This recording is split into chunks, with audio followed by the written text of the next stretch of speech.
So the rate of $6,566 versus the $16,374, that's $65.66 includes the 5-hour program and the 3-hour program, but it's just, it's blended?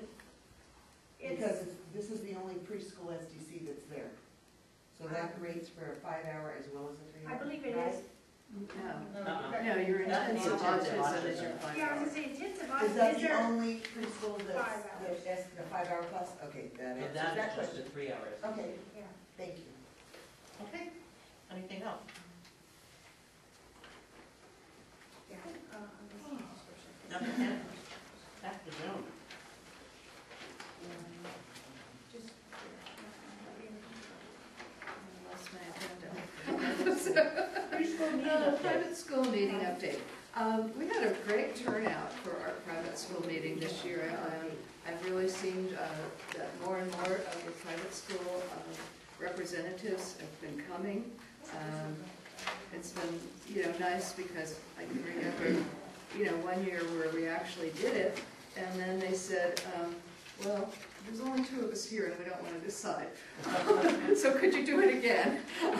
And we were really struggling to get anyone there. And so the private schools indicated that they were very satisfied with the way we're currently providing services. They really like having consultation to the schools and regarding students on ISPs, so the initials.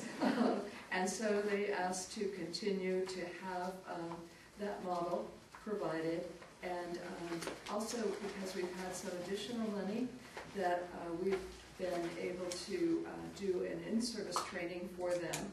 And last year we did Step Up to Writing, and they are able to send their staff at no cost to the training. And then if the teacher actually has a student that has an ISP, we can pay for their sub. If the teacher just goes to the training but doesn't have an identified student, she might get that student next year. And they felt they hadn't had all of their staff trained in Step Up to Writing, so they'd like to continue that again this year, and then maybe next year look at Step Up to Math. And it seems like they get together and have similar, curriculum programs. So we'll be setting up that training for them as well. And we've been able to include in the cost of the training materials for the teachers, so it's something they can go back and actually implement. And, I don't know if, I know Indra, you went to the training last year, so that, I mean. We had about 14 people. So, And a lot of regular ed teachers ended up coming to that in service as well, because we opened it up after, so we have. yeah, I mean, we have once we pay the cost, we try to fill it up to maximum, so. Comments? So we'll be sending, I don't know if they already went to But they haven't gone out to district director, so.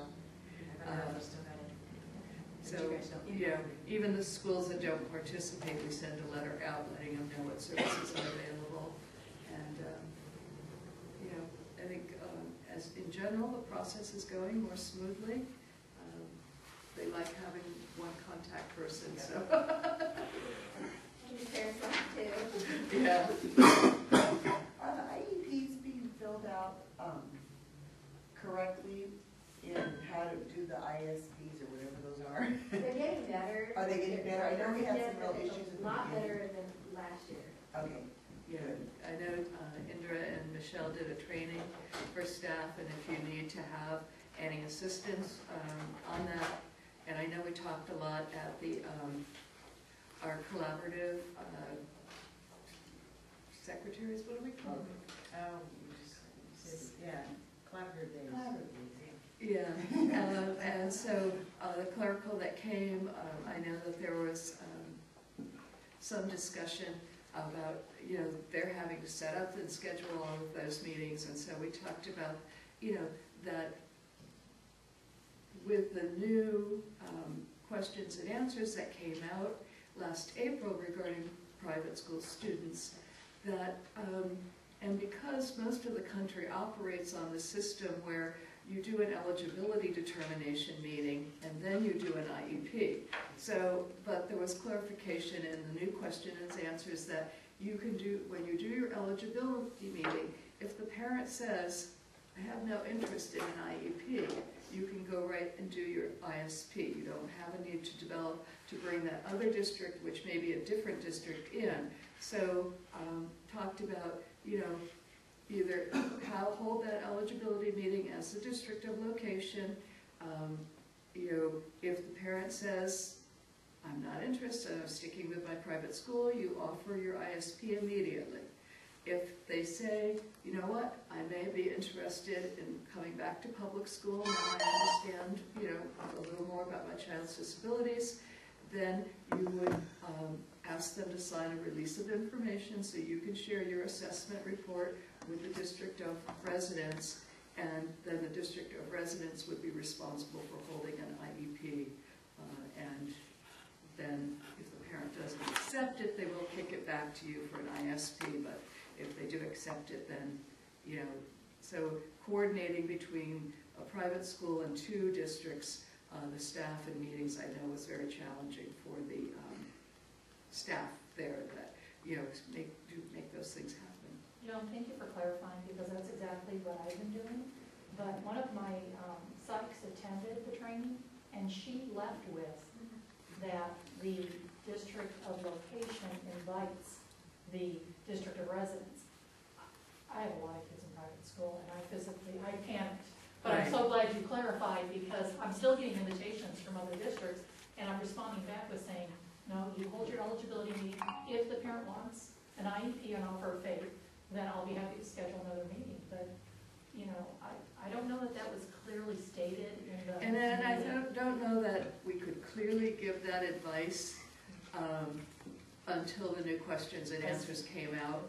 And so OSEP made it very clear that there is no, because there was always this feeling behind the scene, that there always needed to be this obligation to see the IEP that could be possible. And OSEP said, no, that was never the intent, only if the parent is interested in, you know, placing the child in public school. So are we saying that that's the practice we're all using now, is the two-step I would hope practice? so. I think it works easiest for everybody.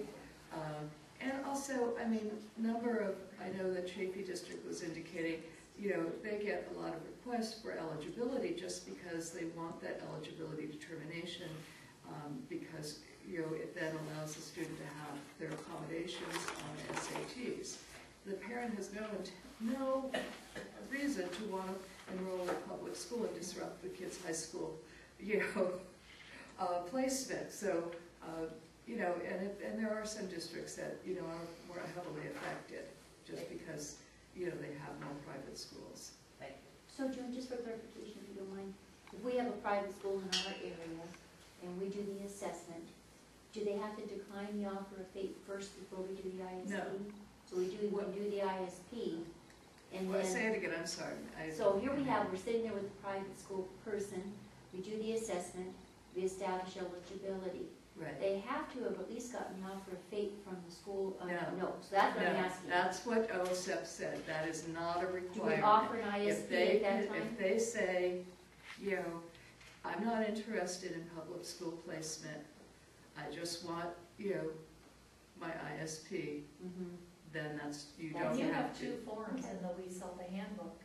I was going to go back and look at our forms. You do have forms that address that exactly, saying, no, thank you, I don't want. I thought, Now, there's two different forms, so one may be more clear than the other, I don't have Okay. it memorized. But that's what I always ask the district to do.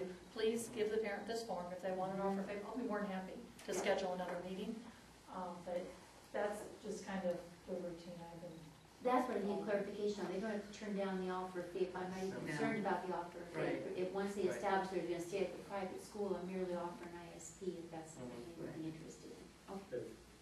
Have you already gone through an assessment, or can they? Yeah. They have to do Yes, the assessment. They're doing the yeah, eligibility. the child flight is a requirement, so you always have to do the assessment. And that you includes review the assessment, triennial.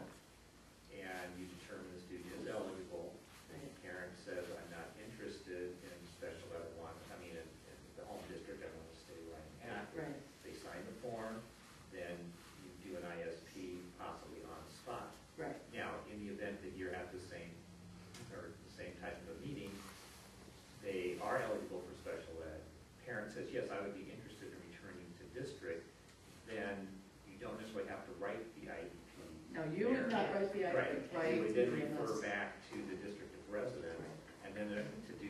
then there's is there a timeline factor on that, or is it kind of loose?